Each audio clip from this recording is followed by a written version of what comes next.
नमस्कार बालमित्र मैत्रिणींनो, मी मंगला अमलगावकर. माझं मंगला आजीच्या धमाल गोष्टी नावाचं यूट्यूब चॅनल आहे. त्याच्यावर मी लहान मुलांसाठी गोष्टी सांगते, काही श्लोक सांगते, काही अनुभव सांगते आणि मोठ्या माणसांसाठी सुद्धा काही ललित लेख वाचून दाखवते, काही चांगले प्रसंग सांगते.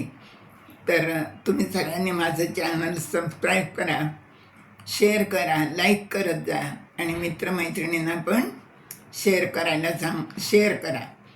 तर आज मी तुम्हाला एक गोष्ट सांगणार आहे, छोटीशी बरं का. गोष्ट नाही, पण एक आपण मंदिरात जातो नेहमी आणि देवाचं दर्शन घेतो. देवाचं दर्शन घेण्याची पद्धत काय आहे माहिती का? अगोदर त्याच्या पायापासून आपण नजर हे करत वर नेत मग त्याच्या मुखापर्यंत जायचं आणि त्याचे डोळे भरून दर्शन घ्यायचं शांत मनाने. मग आपल्याला त्या मूर्तीमधली ऊर्जा आपल्यामध्ये येते आणि नंतर आपण प्रदक्षिणा घालतो आणि प्रदक्षिणा घातल्यानंतर थोड्या वेळ बसतो. तर ते कशासाठी बसतो? तर तिथे बसलो ना आपण की देवाला एक मागणं मागायचं.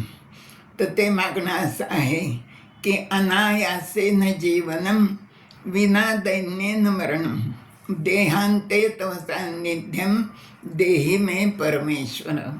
असा याचा अर्थ काय आहे? अनायासेन जीवन म्हणजे माझं जीवन विनासायास जाऊ दे, कुठलाही मला त्रास नको होऊ दे. विना दैन्येन मरणम, आपण पाहतो मरताना किती त्रास होतो कुणाकुणाला. तर अशी माझी दैना करू नकोस मरते वेळेस. विना दैन्येन मरणम, सुखासमाधानाने मरण येऊ दे मला.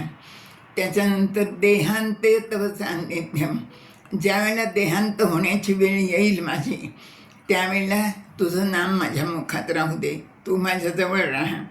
आणि गेल्यानंतर देहांत झाल्यावर सुद्धा काय तुझ्याजवळ मला जागा दे.